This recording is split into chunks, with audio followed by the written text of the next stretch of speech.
Welcome to the Deep Dive. Today, we're tackling a topic that I know is on every school leader's mind right now. Absolutely. We're talking about AI and more specifically, the need for a formal AI usage policy within private schools. Exactly. This is really for you if you're an administrator, an educator, or anyone in a leadership role trying to navigate this new landscape.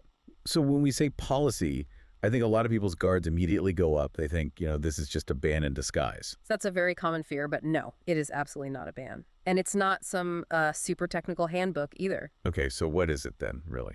It's about setting boundaries, guardrails. It's a framework that lets your teachers innovate while keeping things like academic integrity and student safety, well, non-negotiable. So why is this so urgent? I mean, why now? Can't schools just sort of manage issues as they pop up? You could try, but that's where the risk comes in. Without a clear policy, you get really inconsistent enforcement. Right. So one teacher might allow something while another one doesn't. Precisely.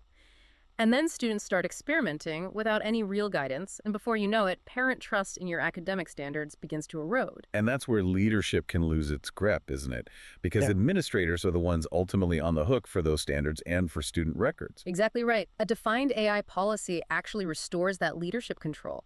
It clarifies who is responsible for what, both academically and with sensitive student data. So this is where we get into the core principles of the policy itself, the things that have to be there no matter what. Yes. And these are what keep things consistent, even as the AI tools themselves are constantly evolving. Okay, so what's number one? Number one, human oversight is always required for any AI-assisted work. The AI is a tool, not the final decision maker. That feels fundamental. It is. And number two is just as critical. Student data must never be shared with AI tools without explicit approval from the school. That seems obvious, but I can imagine it's an easy line to cross by accident. Very easy.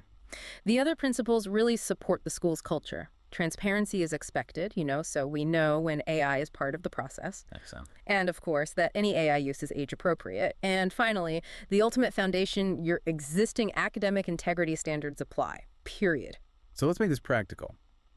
An acceptable use might be a teacher using AI to help draft a lesson plan outline. Yes, or to summarize some non-sensitive administrative notes. It's being used as an assistant. And a prohibited use would be A student submitting an AI-generated essay for a grade, or uploading any kind of student records or personal data into an external AI tool. which would clearly violate privacy laws like FERPA and COPPA here in the US. It has to align with those. That part is non-negotiable. So last piece of the puzzle, implementation. How do you roll this out without the staff feeling like it's just another surveillance tool? The rollout is all about communication. You have to frame this as support, not surveillance. So you'd introduce it at a staff meeting first, before any enforcement begins. Yes, absolutely. You provide written access with clear, practical examples, and you should share a concise summary with parents so they understand the goals. And this isn't a set it and forget it kind of document. With how fast this technology is moving, you have to commit to reviewing it regularly.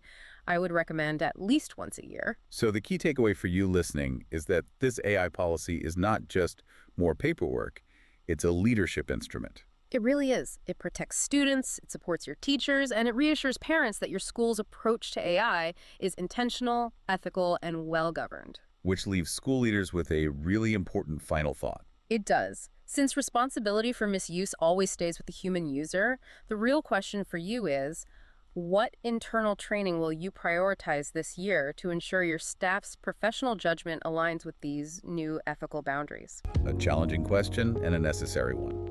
Thank you for tuning in to The Deep Dive.